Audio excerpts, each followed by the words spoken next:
Hi friends, welcome to my channel. എനിക്ക് പറയാനുണ്ട്. ഇന്ന് നമ്മൾ നോക്കുന്നത് ഹോട്ട് ടോപ്പിക്സ് ആണ്. പി എസ് സിയുടെ ഇഷ്ട വിഷയങ്ങളാണ് നമ്മൾ നോക്കുന്നത്, റിപ്പീറ്റായിട്ട് ചോദിച്ചുകൊണ്ടിരിക്കുന്നത്. അപ്പോൾ ഏതൊക്കെയാണെന്ന് വെച്ചാൽ അക്ബറിനെ പറ്റി കഴിഞ്ഞ പ്രിലിംസിന് ഫസ്റ്റ് സ്റ്റേജ് ചോദിച്ചിരുന്നു. അപ്പം അതിന് മുന്നേ നടന്ന പ്രിലിംസുകളിലും ചോദിച്ചിട്ടുണ്ട് അക്ബറിനെ പറ്റി. അപ്പോൾ അതിങ്ങനെ തുടർന്നുകൊണ്ടിരിക്കുകയാണ് അക്ബറിനെ പറ്റിയുള്ള ചോദ്യങ്ങൾ. അപ്പോൾ അക്ബറിനെ പറ്റി നമുക്ക് നോക്കേണ്ടതായിട്ടുണ്ട്. കാരണം സ്റ്റേജ് 2ലും സ്റ്റേജ് 3ലും വേണമെങ്കിൽ ചോദിക്കാം, പ്രതീക്ഷിക്കാം നമുക്ക്. അതുപോലെ ഓസ്കാർ അവാർഡിനെ പറ്റി ഒരു ചോദ്യമുണ്ടായിരുന്നു. അപ്പോൾ ഇനിയുള്ള സ്റ്റേജുകളിൽ നമുക്ക് ഓസ്കാർ അവാർഡിനെ പറ്റി പ്രതീക്ഷിക്കാം. അപ്പോൾ അത് നോക്കണം. അതുപോലെ വയലാർ അവാർഡ് കുറേ നാളുകളായിട്ട് ഇങ്ങനെ റിപ്പീറ്റ് ചെയ്തുകൊണ്ടിരിക്കുന്നതാണ്. വയലാർ അവാർഡുകൾ കൃതി തന്നിട്ട് ആരുടെ കൃതിയാണ് എന്നൊക്കെ ചോദിക്കാറുണ്ട്. അപ്പം അത് പഠിക്കണം. അതുപോലെ അരവിന്ദൻ്റെ സിനിമകൾ അത് നമ്മൾ നോക്കണം, അതിൻ്റെ വർഷവും. അതുപോലെ ദേശീയ അവാർഡ് കിട്ടിയ സിനിമകളൊക്കെ ഉണ്ട്, അപ്പോൾ അതൊക്കെ എടുത്ത് ചോദിക്കാറുള്ളതാണ്, അത് നോക്കണം. അതുപോലെ നോബൽ പ്രൈസ് 2022 ഫിഫ ലോകകപ്പ് അത് കഴിഞ്ഞ പ്രിലിംസിനും അതുപോലെ ഈ കഴിഞ്ഞ ഫസ്റ്റ് സ്റ്റേജ് നമ്മുടെ ഡിഗ്രി പ്രിലിംസ് അതിനും ചോദിച്ചിട്ടുണ്ടായിരുന്നു. അതുപോലെ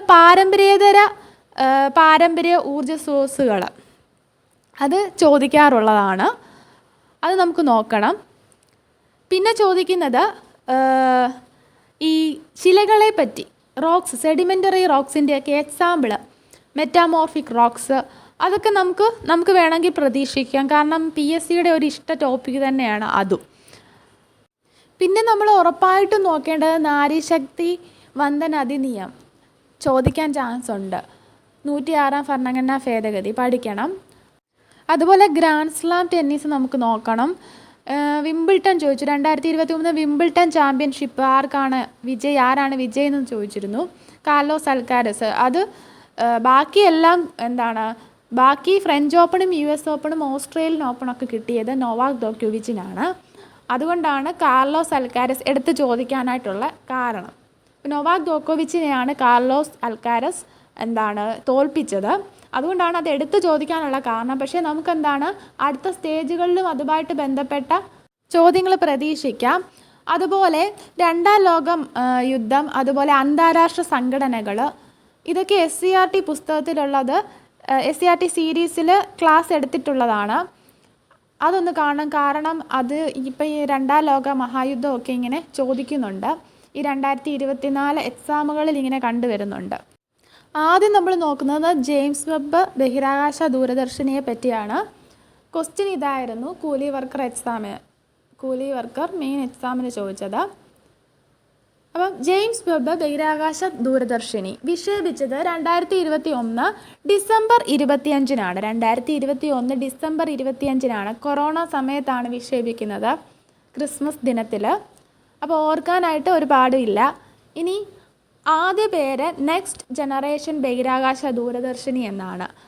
ഇതിൻ്റെ ആദ്യ പേര് നെക്സ്റ്റ് ജനറേഷൻ ബഹിരാകാശ ദൂരദർശിനി എന്നായിരുന്നു.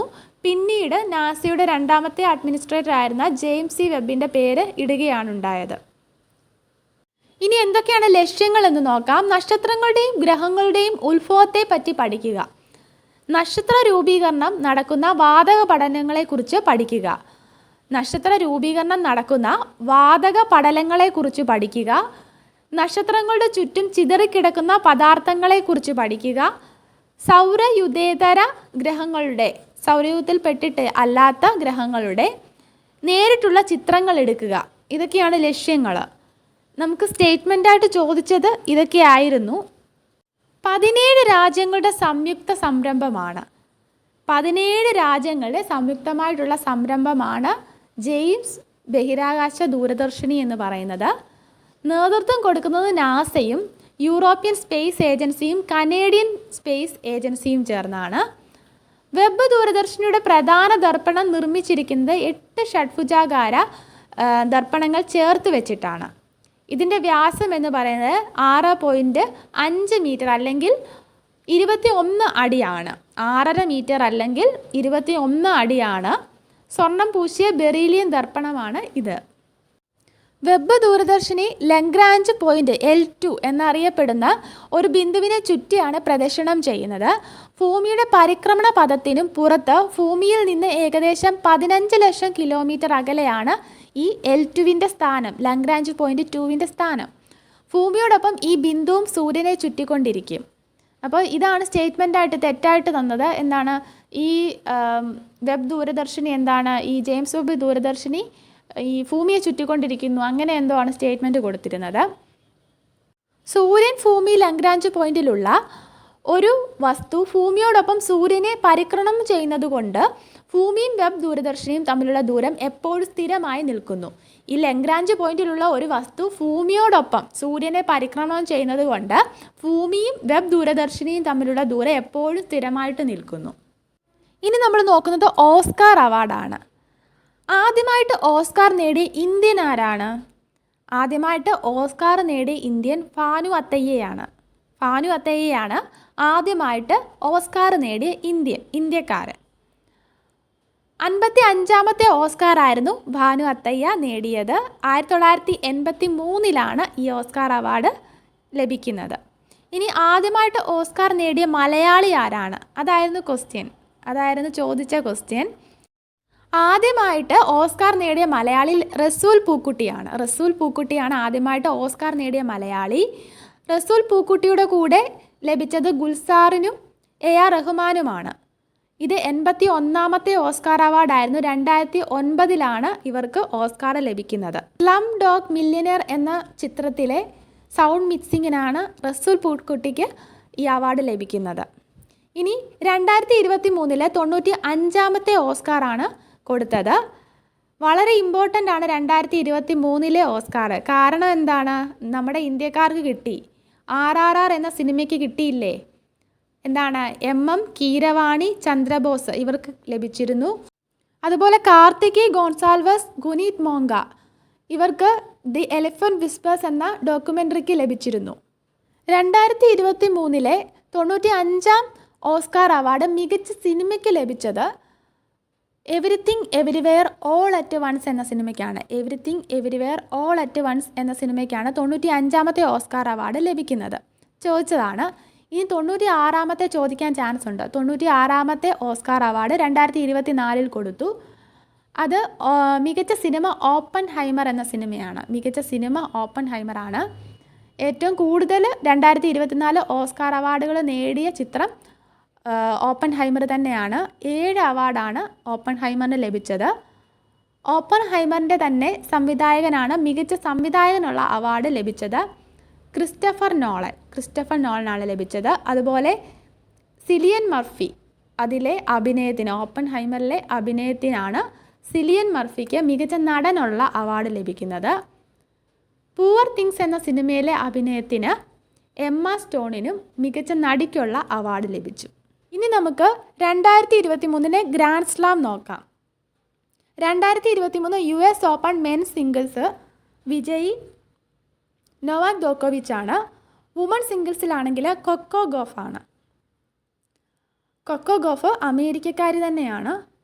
അപ്പോൾ 2023 US open men's singles Novak ജോക്കോവിച്ച് ആണ്. ഇപ്പോൾ US ഓപ്പൺ ആണെങ്കിലും ഫ്രഞ്ച് ഓപ്പൺ ആണെങ്കിലും ഓസ്ട്രേലിയൻ ഓപ്പൺ ആണെങ്കിലും മെൻസ് സിംഗിൾസ് നൊവാക് ജോക്കോവിച്ച് ആണ്. അതിനി പറയുന്നില്ല, അത് ഓർത്തിരിക്കണം. ഇനിയും അതുപോലെ 2023 വിംബിൾട്ടൺ മെൻസ് സിംഗിൾസ് കാർലോസ് അൽക്കാരസിനാണ്. സ്പെയിനാണ് സ്വദേശം. വുമൺ സിംഗിൾസ് 2023 US ഓപ്പൺ പറഞ്ഞു. കൊക്കോ ഗോഫ് അമേരിക്കക്കാരിയാണെന്ന് പറഞ്ഞു. ഇനി നോക്കുന്നത് ഫ്രഞ്ച് ഓപ്പൺ ആണ്. 2023 ഫ്രഞ്ച് ഓപ്പൺ വുമൺ സിംഗിൾസ് കിട്ടുന്നത് ഇഗ സ്വിയാടെക്കിനാണ്. ഇഗ സ്വിയാടെക്ക് പോളണ്ടുകാരിയാണ്. ഇനി നോക്കുന്നത് 2023 വിംബിൾട്ടൺ വുമൺ സിംഗിൾസ് ആണ്. ആർക്കാണ് ലഭിച്ചത്? മാർക്കറ്റ വോൺഡ്രോസോവയ്ക്കാണ്. ചെക്ക് റിപ്പബ്ലിക്കാണ് സ്വദേശം. അപ്പം വിംബിൾട്ടൺ ലഭിക്കുന്നത് മാർക്കറ്റ വോൺഡ്രോസോവയ്ക്കാണ്. ചെക്ക് റിപ്പബ്ലിക്കാണ് സ്വദേശം. 2023 ഓസ്ട്രേലിയൻ ഓപ്പൺ വുമൺ സിംഗിൾസ് ലഭിക്കുന്നത് അരീന സബലങ്കയ്ക്കാണ്. ബെലാറസ് ആണ് സ്വദേശം. അരീന സബലങ്ക ബെലാറസ് ആണ് സ്വദേശം. ഓസ്ട്രേലിയൻ ഓപ്പൺ ലഭിക്കുന്നു.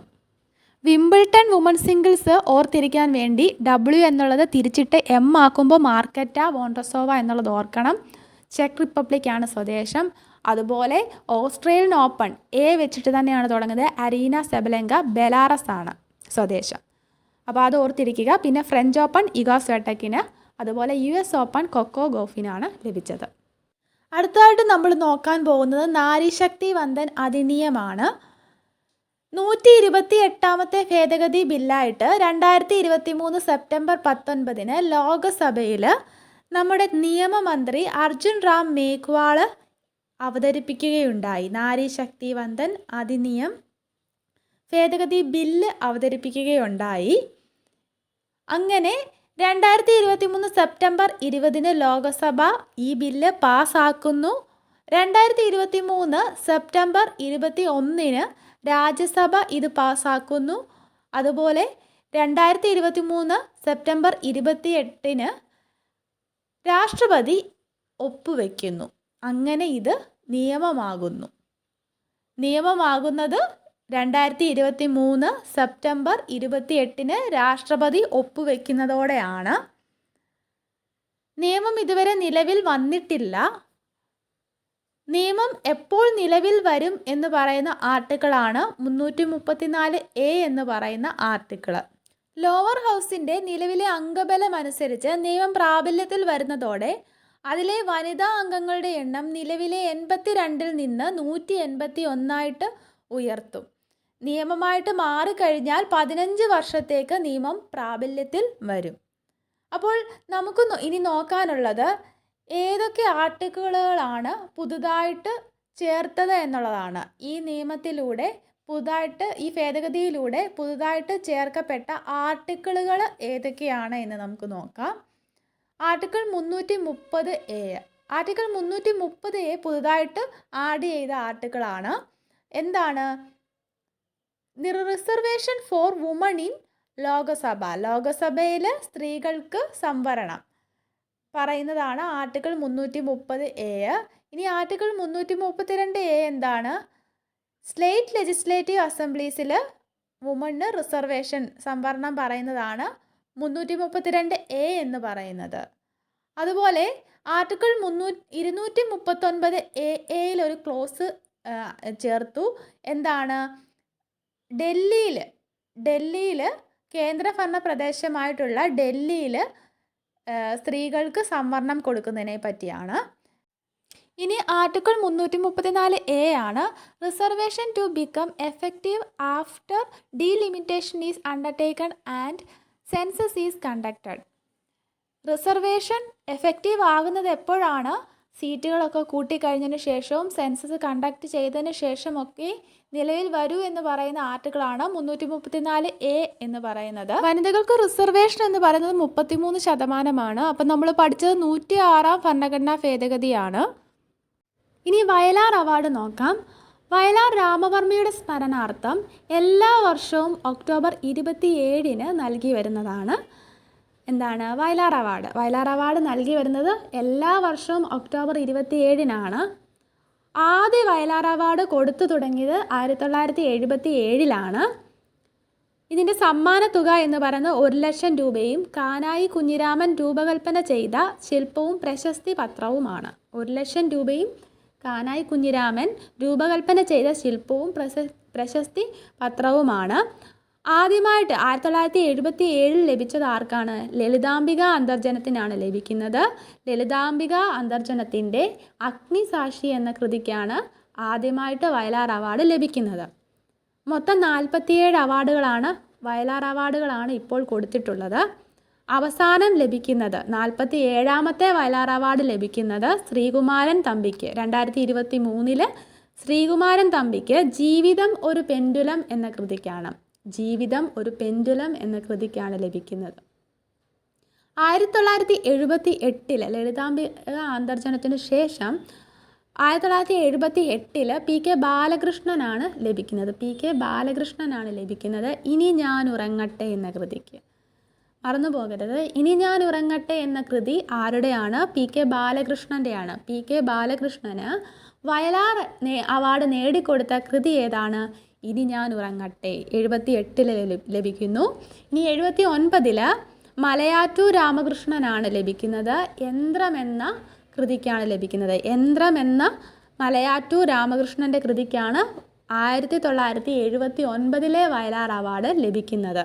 അപ്പോൾ പി കെ ബാലകൃഷ്ണൻ്റെ ഇനി ഞാൻ ഉറങ്ങട്ടെ, മലയാറ്റൂർ രാമകൃഷ്ണൻ്റെ യന്ത്രം. ഇനി 80 തകഴിക്ക് കയറിനാണ് ലഭിക്കുന്നത്. തകഴിയുടെ ഈ കയർ എന്ന കൃതിക്ക് 1984 ജ്ഞാനപീഠ അവാർഡ് ലഭിക്കുന്നുണ്ട്. ഇനി 1981 വയലോപ്പള്ളി ശ്രീധര മേനോനാണ് ലഭിക്കുന്നത്. വയലോപ്പള്ളി ശ്രീധര മേനോൻ്റെ മകരക്കൊയ്ത്ത് എന്ന കൃതിക്കാണ് വയലാർ അവാർഡ് 1981 ലഭിക്കുന്നത്. 1982 ONV കുറുപ്പിൻ്റെ ഉപ്പ് എന്ന കൃതിക്ക് ലഭിക്കുന്നു. 82 ONV കുറുപ്പിൻ്റെ ഉപ്പ് എന്ന കൃതിക്ക് ലഭിക്കുന്നു. ഇമ്പോർട്ടൻ്റ് ആണ്.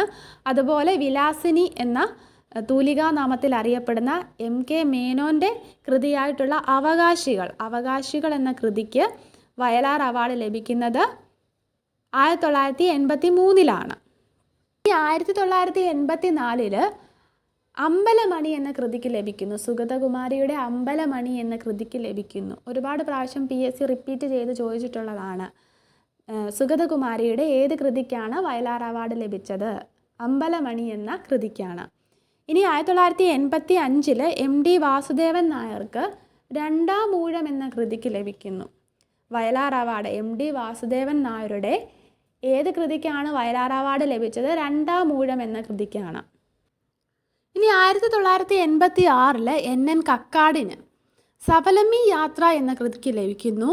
89 സുകുമാർ അഴീക്കോടിന് തത്വമസി എന്ന കൃതിക്ക്. അപ്പോൾ NN കക്കാടിന് ലഭിക്കുന്നത് സബലമി യാത്ര, സബലമി ഉണ്ട് കേട്ടോ, സബലമി യാത്ര എന്ന കൃതിക്ക് ലഭിക്കുന്നു. അതുപോലെ സുകുമാർ അഴീക്കോടിൻ്റെ തത്വമസി എന്ന കൃതിക്ക് ലഭിക്കുന്നു. ഇനി OV വിജയന് 91 ലഭിക്കുന്നത് ഗുരുസാഗരം എന്ന കൃതിക്ക് ലഭിക്കുന്നു. MK സാനുവിന് വർഷം ഇമ്പോർട്ടൻ്റ് അല്ല കേട്ടോ. MK സാനുവിന് ചങ്ങമ്പുഴ നക്ഷത്രങ്ങളുടെ സ്നേഹഭാജനം എന്ന കൃതിക്ക് വയലാർ അവാർഡ് ലഭിക്കുന്നു. ആനന്ദ് എന്ന തൂലികാനാമത്തിൽ അറിയപ്പെടുന്നത് ആരാണ്? P സച്ചിദാനന്ദനാണ്. P സച്ചിദാനന്ദന് മരുഭൂമികൾ ഉണ്ടാകുന്നത് എന്ന കൃതിക്കാണ് വയലാർ അവാർഡ് ലഭിക്കുന്നത്. ഇനി സുരേന്ദ്രന് ഗുരു എന്ന കൃതിക്കും തിക്കോടിയന് അരങ്ങു കാണാത്ത നടൻ എന്ന കൃതിക്കും പെരുമ്പടവം ശ്രീധരന് ഒരു സങ്കീർത്തനം പോലെ എന്ന കൃതിക്കും വയലാർ അവാർഡ് ലഭിക്കുന്നു. ഇനി 1997 മാധവിക്കുട്ടിക്ക് നീർമാതളം പൂത്ത കാലം എന്ന കൃതിക്ക് അവാർഡ് ലഭിക്കുന്നത്, വയലാർ അവാർഡ് ലഭിക്കുന്നത്. ഇനി കോവിലൻ VV അയ്യപ്പൻ എന്താണ്? അദ്ദേഹത്തിൻ്റെ തൂലികാനാമമാണ് കോവിലൻ. അദ്ദേഹത്തിന് തട്ടകം എന്ന കൃതിക്ക് 1999 വയലാർ അവാർഡ് ലഭിക്കുന്നു. M മുകുന്ദന് കേശവൻ്റെ വിലാപം എന്ന കൃതിക്കും സാറാ ജോസഫിന് ആലാഹയുടെ പെൺമക്കൾ എന്ന കൃതിക്കും ലഭിക്കുന്നു. സാറാ ജോസഫിൻ്റെ ഓർത്തിരുന്നോണം. സാറാ ജോസഫിന് വയലാർ അവാർഡ് ലഭിക്കുന്ന കൃതി ആലാഹയുടെ പെൺമക്കൾ എന്ന കൃതിക്കാണ്. ഇനി K സച്ചിദാനന്ദന് സാക്ഷ്യങ്ങൾ എന്ന കൃതിക്കും സേതുവിന് അടയാളങ്ങൾ എന്ന കൃതിക്കും M ലീലാവതിക്ക് അപ്പുവിൻ്റെ അന്വേഷണം എന്ന കൃതിക്കും MB വീരേന്ദ്രകുമാറിന് ഹൈമവധ ഭൂവിൽ എന്ന കൃതിക്കും ലഭിക്കുന്നു. സേതുവിന് ഏത് കൃതിക്കാണ്? അടയാളങ്ങൾ എന്ന കൃതിക്കാണ്. അതുപോലെ സാറാ ജോസഫിന് ആലാഹയുടെ പെൺമക്കൾ എന്ന കൃതിക്കും മാധവിക്കുട്ടിക്ക് നീർമാതളം പൂത്ത കാലം എന്ന കൃതിക്കും വയലാർ അവാർഡ് ലഭിക്കുന്നു. KP രാമനുണ്ണിക്ക് ജീവിതത്തിൻ്റെ പുസ്തകം എന്ന കൃതിക്കും വിഷ്ണു നാരായണൻ നമ്പൂതിരിക്ക് ചാരുലത എന്ന കൃതിക്കും അക്കിത്തത്തിന് അന്തിമഹാകാലം എന്ന കൃതിക്കും വയലാർ അവാർഡ് ലഭിക്കുന്നു. അക്കിത്തത്തിന് 2012 വയലാർ അവാർഡ് ലഭിക്കുന്നത്. കൃതി അന്തിമഹാകാലമാണ്. ഇനി 2013 പ്രഭാവർമ്മയ്ക്ക് ശ്യാമവാദവം എന്ന കൃതിക്ക് ലഭിക്കുന്നു. 2014 KR മീരയ്ക്ക് ആരാച്ചാർ, ഓർത്തിരുന്നോണം. KR മീരയുടെ ഏത് കൃതിക്കാണ്? ആരാച്ചാർ എന്ന കൃതിക്കാണ് വയലാർ അവാർഡ് ലഭിക്കുന്നത്. അതുപോലെ സുഭാഷ് ചന്ദ്രന് 2015 മനുഷ്യന് ഒരു ആമുഖം എന്ന കൃതിക്കും UK കുമാരന് തശ്ശൻകുന്ന് സ്വരൂപം എന്ന കൃതിക്ക് 2016 TD രാമകൃഷ്ണന് സുഗന്ധി എന്ന ആണ്ടാൾ ദേവനായകി എന്ന കൃതിക്ക് 2017 വയലാർ അവാർഡ് ലഭിക്കുന്നു. 2018 KB മോഹൻകുമാറിന് ഉഷ്ണരാശി എന്ന കൃതിക്ക് ഉഷ്ണരാശി കാരപ്പുറത്തിൻ്റെ ഇതിഹാസം എന്ന കൃതിക്ക് ലഭിക്കുന്നു. ഇനി വി.ജെ. ജെയിംസിന് 2019 ലഭിക്കുന്നു നിരീശ്വരൻ എന്ന കൃതിക്ക്. 2020 ആർക്കാണ് ലഭിച്ചത്? ഏഴാച്ചേരി രാമചന്ദ്രനാണ് ഒരു വെർജീനിയൻ വേൽക്കാലം എന്ന കൃതിക്കും. 2021 ബെന്യാമീന് മാന്തളിരിലെ 20 കമ്മ്യൂണിസ്റ്റ് വർഷങ്ങൾ എന്ന കൃതിക്ക്. 2022 എസ് ഹരീഷിന് മീശ എന്ന കൃതിക്ക് 46ാമത്തെ വയലാർ അവാർഡാണ് മീശയ്ക്ക് ലഭിച്ചത്. എസ് ഹരീഷിൻ്റെ മീശയ്ക്ക് ലഭിച്ചത്. 47ാമത്തെ അവാർഡ് ജീവിതം ഒരു പെൻഡുലം എന്ന കൃതിക്ക് ശ്രീകുമാരൻ തമ്പിയുടെ കൃതിക്ക് ലഭിക്കുന്നു. വയലാർ അവാർഡുകളൊക്കെ ഓർത്തിരുന്നാൽ മതി കൃതികൾ. ഇനി അക്ബറിനെ പറ്റി നോക്കാം. യഥാർത്ഥ നാമം, അദ്ദേഹത്തിൻ്റെ യഥാർത്ഥ നാമം എന്താണ്? ജലാലുദ്ദീൻ മുഹമ്മദ് എന്നാണ്. ആദ്യമിട്ടത് ബെഹറുദ്ദീൻ മുഹമ്മദ് എന്നായിരുന്നു, പിന്നീട് ജലാലുദ്ദീൻ മുഹമ്മദ് എന്നാക്കിയതാണ്. അപ്പോൾ യഥാർത്ഥ നാമം, അക്ബറിൻ്റെ യഥാർത്ഥ നാമം എന്താണ്? ജലാലുദ്ദീൻ മുഹമ്മദ് എന്നാണ്. അദ്ദേഹത്തിൻ്റെ രക്ഷകർത്താവ് എന്നറിയപ്പെടുന്നത് ആരാണ്? ബൈറാം ഖാനാണ്. ഹുമയൂണിൻ്റെ പുത്രനാണ് അക്ബർ. അക്ബർ നിർമ്മിച്ച കോട്ടകൾ ആഗ്ര കോട്ട, ലാഹോർ കോട്ട, അലഹബാദ് കോട്ട.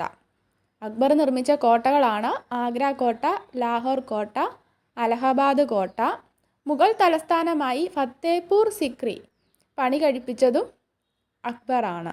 മുഗൾ തലസ്ഥാനമായിട്ട് ഫത്തേപൂർ സിക്രി പണി കഴിപ്പിച്ചതും അക്ബറാണ്. ഇനി യുദ്ധങ്ങൾ ചോദിക്കുന്നതാണ്. രണ്ടാം പാനിപ്പത്ത് യുദ്ധം ആരൊക്കെ തമ്മിലായിരുന്നു? അക്ബറും ഹുമയൂണും തമ്മിലായിരുന്നു. 1556 പാനിപ്പത്ത് യുദ്ധം നടക്കുന്നത്. രണ്ടാം പാനിപ്പത്ത് യുദ്ധം നടക്കുന്നത് 1556. ഇനി ഹാൽഡിഘട്ട് യുദ്ധം, അത് 1576. വർഷം ഇമ്പോർട്ടൻ്റ് ആണ്. 1576. ആരൊക്കെ തമ്മിലുള്ള യുദ്ധമായിരുന്നു ഹാൽഡിഘട്ട് യുദ്ധം? അക്ബറും മഹാറാണ പ്രതാപും തമ്മിലുള്ളതായിരുന്നു ഹാൽഡിഘട്ട് യുദ്ധം. അപ്പോൾ ഹാൽഡിഘട്ട് യുദ്ധം ഏത് വർഷമാണ്? 1576. രണ്ടാം പാനിപ്പത്ത് യുദ്ധം 1556. ഇനി സാബ്തി എന്ന പേരിൽ ഭൂനികുതി ഏർപ്പെടുത്തിയത്? സാബ്തി എന്ന പേരിൽ ഭൂനികുതി ഏർപ്പെടുത്തിയതാരാണ്? അക്ബറാണ്. ഇനി ജസിയ നിർത്തലാക്കിയ മുഗൾ രാജാവും അക്ബറാണ്. മൻസബ്ദാരി സമ്പ്രദായം കൊണ്ടുവന്നതും അക്ബറാണ്. അതുപോലെ അക്ബർ സ്ഥാപിച്ച മതമാണ് ദിൻ ഇലാഹി. ദിൻ ഇലാഹി എന്ന മതം സ്ഥാപിച്ചത് അക്ബറാണ്. ഇനി അക്ബറിനെ പറ്റി ചോദിക്കുന്നതാണ്. അക്ബറിൻ്റെ മന്ത്രിസഭയിലെ 4 അംഗങ്ങളെ പറ്റി. വക്കീൽ എന്ന പേരിൽ ഉള്ളത് ആരാണ്? പ്രധാനമന്ത്രിയാണ്. അതുപോലെ വസീർ എന്നത് ധനമന്ത്രിയാണ്. മീർ ബക്ഷി എന്നത് കരസേനയുടെയും ഭരണത്തിൻ്റെയും ചുമതലയുള്ള മന്ത്രിയാണ്. മീർ ബക്ഷി എന്നത് കരസേനയുടെയും ഭരണത്തിൻ്റെയും ചുമതലയുള്ള മന്ത്രിയാണ്. സദർ ഉസ് സുദുർ എന്ന് പറയുന്നത് മതത്തിൻ്റെയും ജീവകാരുണ്യത്തിൻ്റെയും ചുമതലയുള്ള വ്യക്തിയാണ്. സദർ ഉസ് സുദുർ എന്ന് പറയുന്നത് മതത്തിൻ്റെയും ജീവകാരുണ്യത്തിൻ്റെയും ചുമതലയുള്ള വ്യക്തിയാണ്. ഇനി നമ്മൾ നോക്കാൻ പോകുന്നത് നോബൽ പ്രൈസാണ്. നൊബേൽ പ്രൈസ് ഫസ്റ്റ് നോക്കുന്നത് സാമ്പത്തിക നൊബേലാണ്. സാമ്പത്തിക നൊബേൽ കിട്ടുന്നത് ക്ലോഡിയ ഗോൾഡിനാണ്. അപ്പോൾ ഗോൾഡ് എന്നുള്ള ഇതിൽ തന്നെയുണ്ട് സാമ്പത്തികം. അപ്പോൾ സാമ്പത്തിക നൊബേൽ കിട്ടിയത് ക്ലോഡിയ ഗോൾഡിനാണ്. അമേരിക്കക്കാരിയാണ്. എന്തിനാണ് കിട്ടിയത്? തൊഴിൽ മേഖലയിലെ സ്ത്രീകളുമായി ബന്ധപ്പെട്ട പഠനത്തിനാണ്. അടുത്തത് സമാധാന നൊബേലാണ്. നർഗീസ് മുഹമ്മദിക്കാണ് കിട്ടുന്നത്. ഇറാനിയൻ മനുഷ്യാവകാശ പ്രവർത്തകയാണ് നർഗീസ് മുഹമ്മദി. സ്ത്രീ അവകാശങ്ങൾക്കും ജനാധിപത്യത്തിനും വേണ്ടി പൊരുതിക്കൊണ്ടിരിക്കുന്ന വനിതയാണ്. ഇവർ തടവിലാക്കപ്പെട്ടിരിക്കുകയാണ്, ജയിലിലാണ്. അപ്പോൾ നർഗീസ് മുഹമ്മദി എന്നത് ഇറാനിയൻ മനുഷ്യാവകാശ പ്രവർത്തകയാണ്. സ്ത്രീ അവകാശങ്ങൾക്കും ജനാധിപത്യത്തിനും വേണ്ടി പൊരുതുന്ന വ്യക്തിയാണ്. അടുത്തത് സാഹിത്യ നോബേലാണ്. യോൻ ഫോസയ്ക്കാണ് സാഹിത്യ നോബൽ നേടുന്നത്. നോർവേക്കാരനാണ്. ഇദ്ദേഹത്തിൻ്റെ നോവലാണ് സെപ്റ്റോളജി എന്നത് ഇദ്ദേഹത്തിൻ്റെ നോവലാണ്. അതുപോലെ ഇദ്ദേഹത്തിൻ്റെ നാടകമാണ് someone is going to come എന്നുള്ളത് ഇദ്ദേഹത്തിൻ്റെ നാടകമാണ്. സെപ്റ്റോളജി നോവലാണ്. രസതന്ത്ര നോബേലാണ് അടുത്തത്. 3 പേരാണ് രസതന്ത്ര നോബേൽ നേടുന്നത്. Moungi Bawendi, Louis Brus, Alexei Ekimov. അങ്ങനെ 3 പേരാണ് രസതന്ത്ര നോബേൽ നേടുന്നത്. ഇവർക്ക് കിട്ടുന്നത് നാനോ ടെക്നോളജിയിൽ വിപ്ലവം സൃഷ്ടിച്ച ക്വാണ്ടം ഡോട്ടുകളുടെ കണ്ടെത്തലിനാണ്. അപ്പോൾ നാനോ ടെക്നോളജിയിൽ വിപ്ലവം സൃഷ്ടിച്ച ക്വാണ്ടം ഡോട്ടുകളുടെ കണ്ടെത്തലിനാണ് Moungi Bawendi, Louis Brus, Alexei Ekimov എന്നിവർക്ക് രസതന്ത്ര നൊബേൽ ലഭിക്കുന്നത്. അടുത്തത് വൈദ്യശാസ്ത്ര നൊബേലാണ്. 2 പേർക്കാണ് വൈദ്യശാസ്ത്ര നൊബേൽ കിട്ടുന്നത്. ഡോക്ടർ കാറ്റലിൻ കാരിക്കോക്കിനും ഡ്രൂ വൈസ്മാനും. ഇവർക്ക് mRNA വാക്സിൻ വികസിപ്പിക്കുന്നതിനുള്ള സാങ്കേതിക വിദ്യ കണ്ടെത്തിയതിനാണ് വൈദ്യശാസ്ത്ര നൊബേൽ ലഭിക്കുന്നത്. ആരൊക്കെയാണ്? ഡോക്ടർ കാറ്റലിൻ കാരിക്കോക്കും ഡ്രൂ വൈസ്മാനും. mRNA വാക്സിൻ വികസിപ്പിക്കുന്നതിനുള്ള സാങ്കേതിക വിദ്യ കണ്ടെത്തിയതിനാണ്. ഇനി ലാസ്റ്റ് നോക്കുന്നത് ഊർജ്ജതന്ത്ര നൊബേലാണ്. 3 പേർക്കാണ് ഊർജ്ജതന്ത്ര നൊബേൽ കിട്ടുന്നത്. പിയറി അഗസ്റ്റീനി, ഫെറൻസ് ക്രോസ്, അതുപോലെ ആൻ എൽ ഹുലിയർ. അങ്ങനെ 3 പേർക്കാണ് ഊർജ്ജതന്ത്ര നൊബേൽ ലഭിക്കുന്നത്. പിയറി അഗസ്റ്റീനി US ആണ് സ്വദേശം, ഫെറൻ ക്രോസ് ജർമ്മനിയാണ്, അതുപോലെ ആൻ എൽ ഹുലിയർ എന്ന് പറയുന്നത് സ്വീഡൻകാരിയാണ്. ഇവർക്ക് രോഗനിർണയത്തിനും ഇലക്ട്രോണിക്സിൻ്റെ നൂതന മേഖലകൾക്കും ഉപകാരപ്പെടും വിധം പ്രകാശത്തിൻ്റെ അതിസൂക്ഷ്മ കണങ്ങളായ ആറ്റോസെക്കൻഡ് പൾസസ് സൃഷ്ടിച്ചതിനാണ് ഊർജ്ജ നൊബേൽ ലഭിക്കുന്നത്. Pierre Agostini, Ferenc Krausz, Anne L'Huillier ഇവർക്കാണ് ലഭിക്കുന്നത്. ഇവരുടെ രാജ്യം ഓർത്തിരിക്കുക.